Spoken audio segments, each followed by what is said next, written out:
This morning is indeed a joy and a pleasure as usual to have with us the Minister and his entire team in Region Number 2 once more.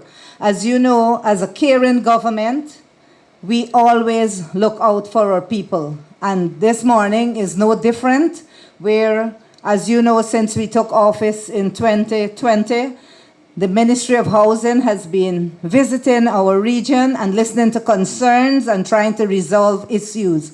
I know we had lots of backlog applications for house lot. Everybody wants to know that they have their own homes, which is great, and we are doing our utmost to ensure that this happens. So this morning, I'm overwhelmed as regional chair to know that we have answered almost 3/4 of the issues in housing in Region Number 2. We recognize that there was a lot of work needed to be done in this region, and there was a lot of backlog work. As Chair alluded to, there was a lot of persons waiting a long time for allocation. We started first by making some changes within the office with the personnel, but then we recognized that wasn't enough, and we recognized where we were did not serve you well. So we went and we got our own building and our own area where we can serve you better. And I think it's a much more comfortable environment. We're still doing work there, and we're still to get some more staff to ensure that the service to you is what you deserve. Today we're here to, outside of helping you with your housing issue, one of the main things is to distribute the steel and cement subsidy. At last year's Building Expo, His Excellency would have announced this initiative because he would have recognized that whilst there was a lot of efforts being done in the banking sector to reduce interest rates and to make loans easier for you, one of the main things that prevented you from moving forward was that initial investment to start building the house. Because you had to inject, some banks wanted 5%, 10%, and that was difficult. So the President, in his wisdom, recognized this and came up with this initiative where we at Housing will give you that start. We will give you the steel and cement to start your foundation. And so once you get that out of the way, then the bank loan will kick in and you'll be able to complete your home. So I think that is an excellent initiative, and it shows the importance of Region 2 to our agency. As you are outside of Georgetown, no one else has started getting this subsidy. You are the first outside of Georgetown to get this subsidy, so you should be complimented for that. It's a pleasure joining you here this morning. And what you see happening here today is how we operate, and we will continue to operate as a government, as well as a ministry and an agency. And that is, as far as practical, to bring service to the people. The ending note of the CEO alluded to our office here. And so when we assessed around August, September, what was taking place in terms of the housing sector in this region, we immediately recognized there were a lot of work ahead. We had complaints of persons who paid under the pretext of paid officially for a land, but then you had deceitfully, a receipt was written and not paid over. We had issues of burning issues that were not being addressed. We have the settlement department or community development department that deals with unregulated area, irregular settlements, etc. They seem to went to sleep. So there was a compounded amount of issues that confront us. And from then to now, even on presidential outreaches, vice president outreaches, we have sought and continue to engage you to try to bring to an end, as far as practical, some of your burning issues. And then we also found that you had a backlog of applicants in the system. So what were we able to do? We developed 2 schemes, starting from that way, that is for Buxton, St. Joseph. And so we had an allocation of about 500 for that area. Then we continued on the Neming area, and which is phase 4, which saw about another 505 allocations that have been done to date since we're back in office. So this is from August 2000 to August 2020 to now. We are talking about in Region 2, over 1,000 persons being allocated to date. The significance of that mean that it creates an opportunity here for many persons who have been waiting, wanting their own space, needing their own area for growth and expansion. And with that brings the necessity for infrastructure. So similarly, we've had to now invest in infrastructure work for new areas. And if one is to look at the investments that we're making on the development of those 2 new housing schemes, and I refer here charity in general.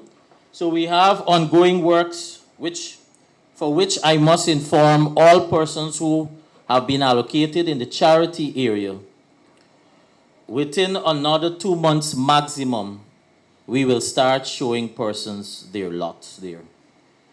And so we're talking about over around $690 million investment for first phase infrastructure, which means opening up the road, creating new access, because you know that area, how it was, and the difficulty the charity area has too, in terms of flooding, etc.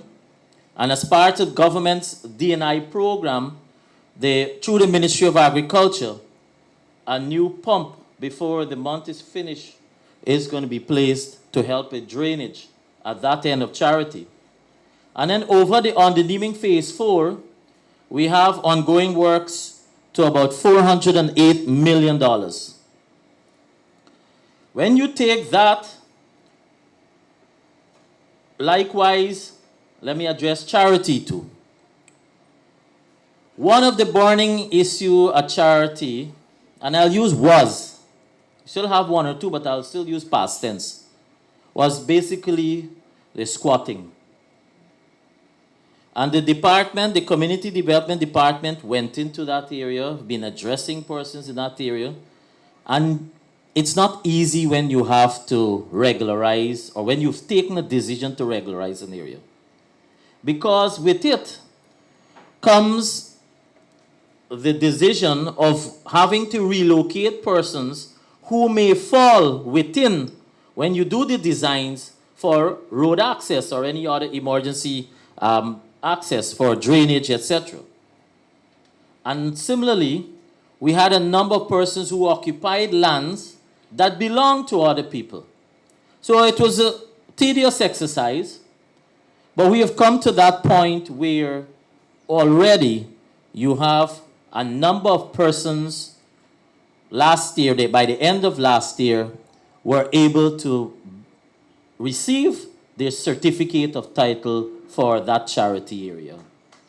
And that means a lot because you go there now, and we didn't just stop there.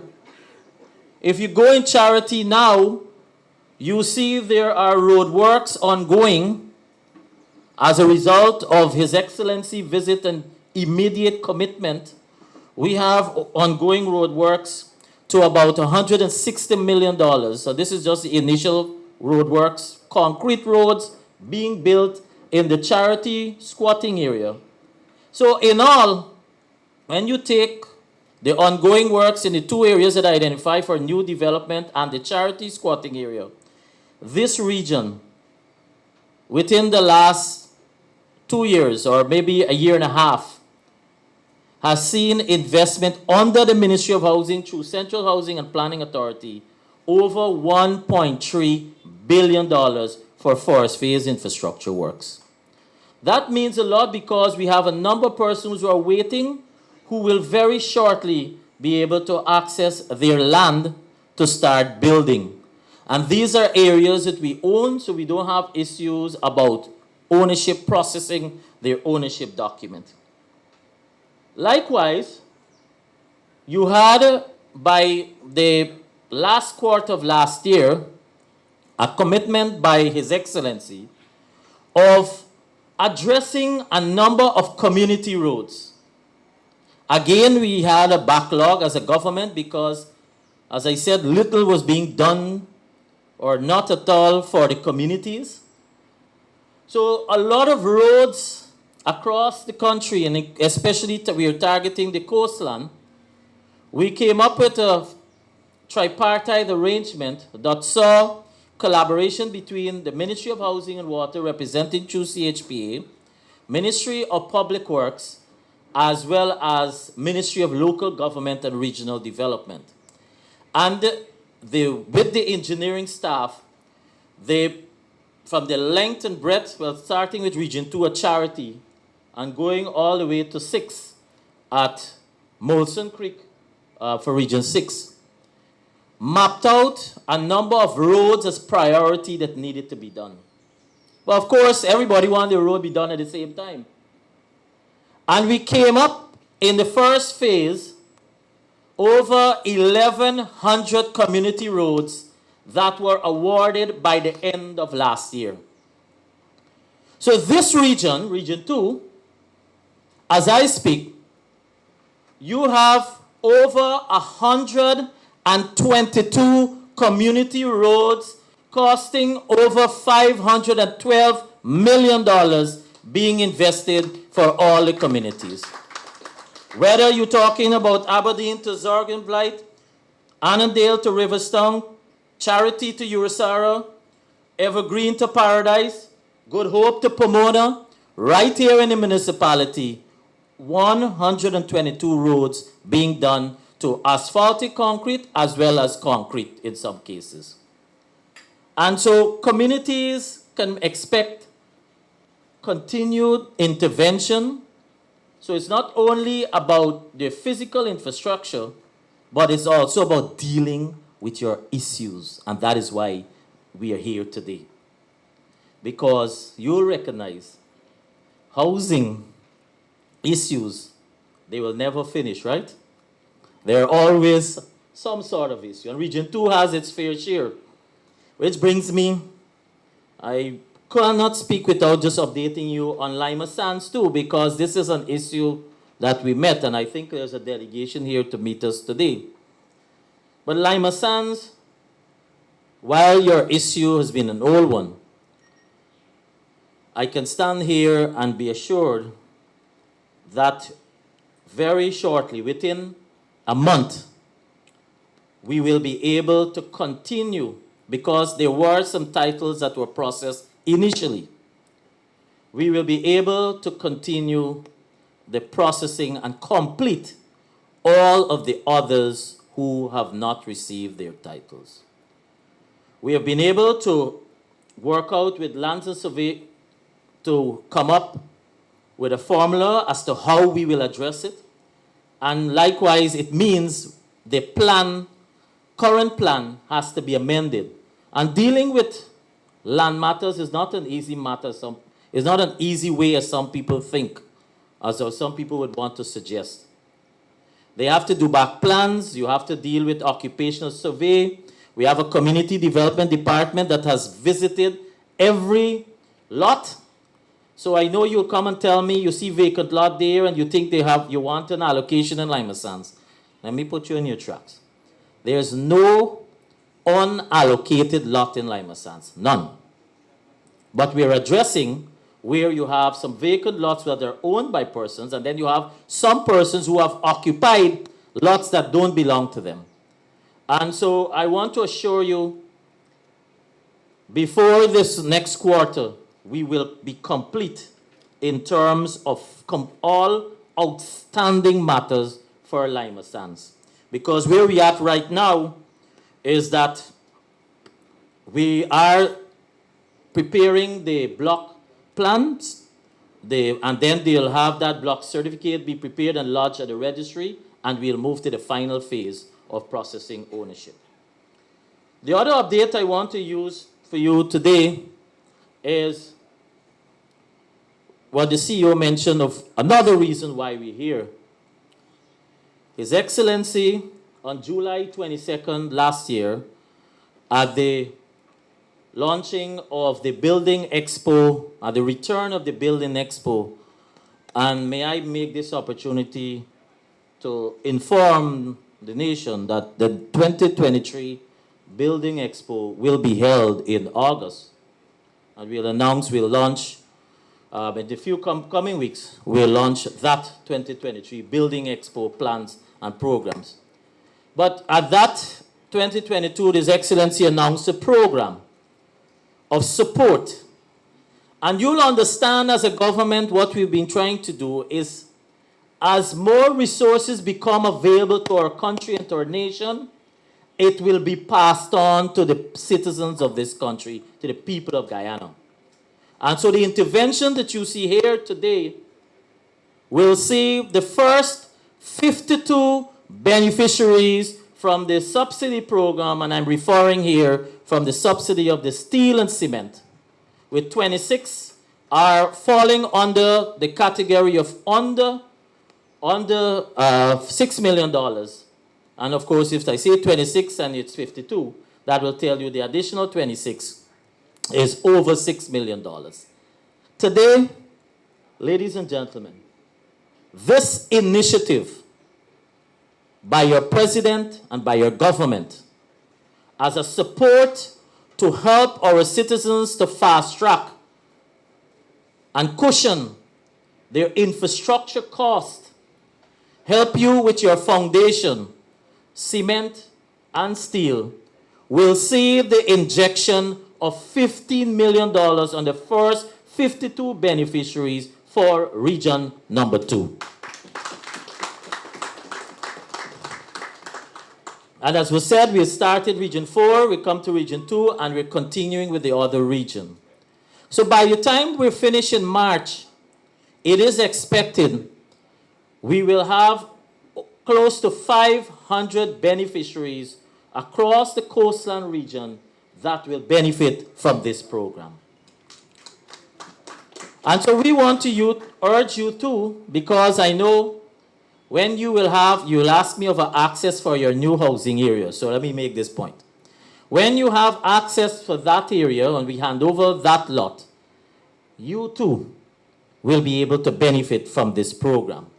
Of course, there are two main items or two main checklists that you have to achieve. One, ownership. So you must have proof of ownership. And secondly, your plan must be approved by the relevant local authority. So in those two housing schemes, for example, they will fall under the NDC. In the case of here, the municipality, they fall under here, the Regina municipality. So you too, so don't get anxious and don't be worried that the program will come to an end and because you haven't be able to access your land. You too will benefit. I want to use this opportunity to update you quickly on, I recognize Mr. Gangram here, so let me speak a little on what's happening in the area of water. Those of you who come from that end, closer to Charity, will agree that the water that comes from your tap, there are very few areas can rival you for the color. You will agree. Red, iron content, we know this. And as a result, again, assessing what needs to be done in the area of water, we started to target 3 aspects. 1, first-time access, so persons who are not benefiting. 2, on the coastline, the complaint, the major complaint actually was the quality of the water, the iron content, and as I said, the color. And 3, we also tried to target wastage or reducing or non-revenue water. So what is happening here in Region 2? As a result of a document and as a program we presented to Cabinet and His Excellency, we have gotten the assurance that when we took over in August 2020, the percentage of coverage on the coastline for treated water was just below 50%. As I speak, we are about 52%. So that tells you only half of the coastline between regions 2 to 6, and Bartica will include region 7. As a result of that program, His Excellency has committed the resources will be made available to ensure that by 2025, all persons on the coastline receiving water through their taps will be receiving treated water. ESSEQUIBO is no exception.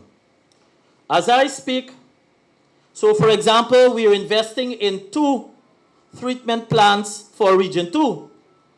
So we have, for example, on the Niming, where we have our treatment plant on the Niming, which will benefit over 15,000 persons.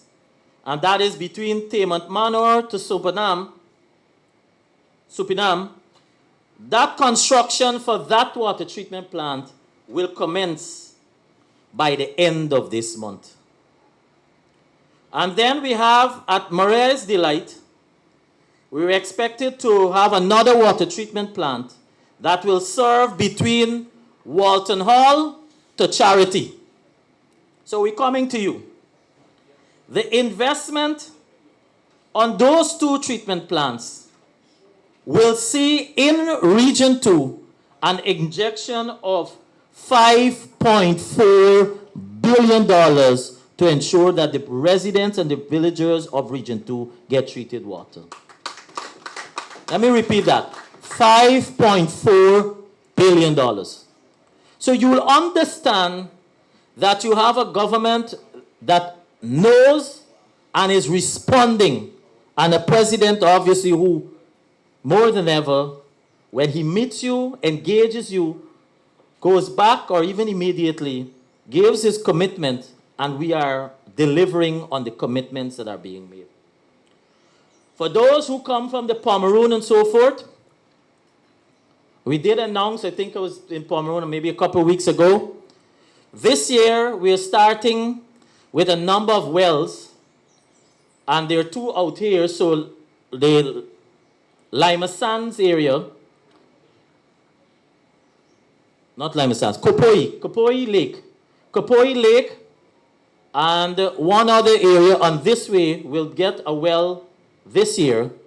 And there are 5 other wells that are expected to be drilled in Pomeroon, which will include for areas like Wakapau and so forth.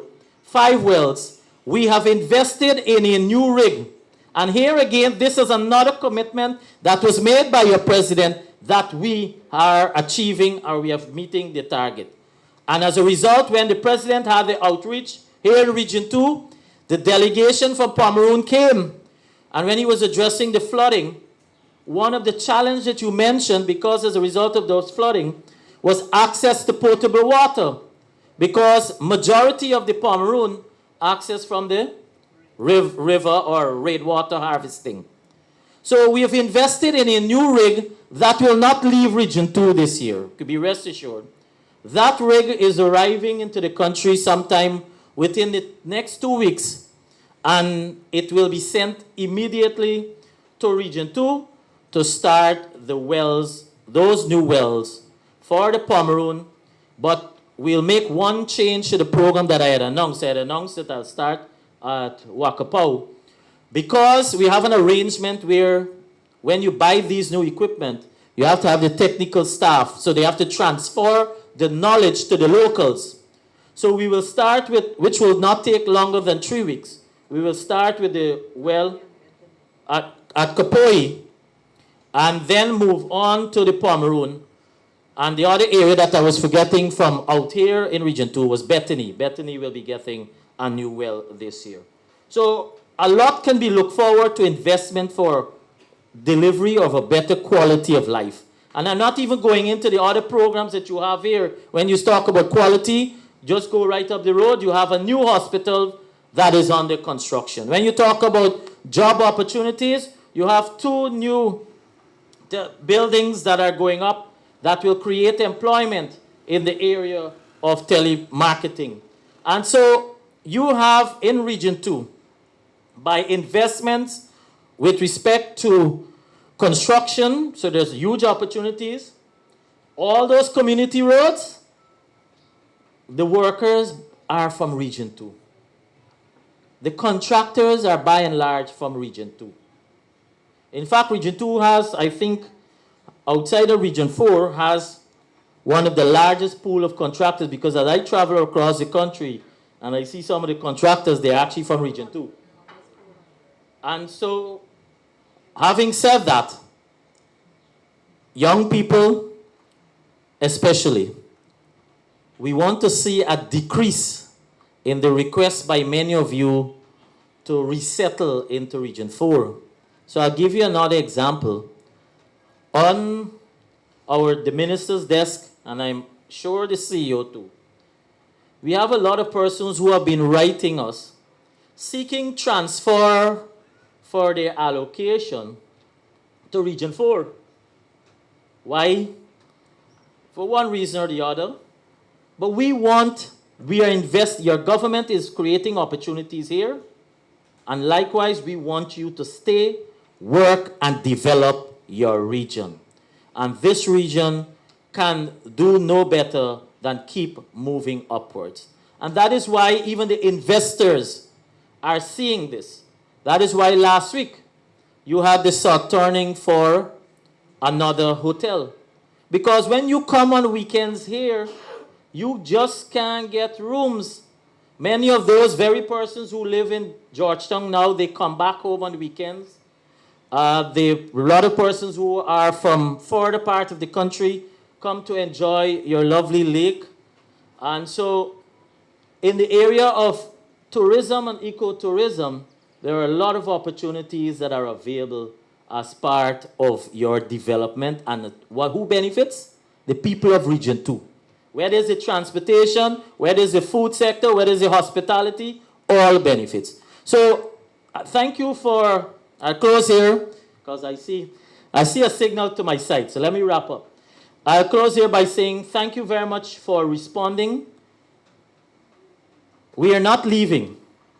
So just be patient. We will tend to every one of you in terms of your issues that you may have or what confronts you, because we want to fix them. We want to resolve them. All right? So just be patient. Everyone will be tended to.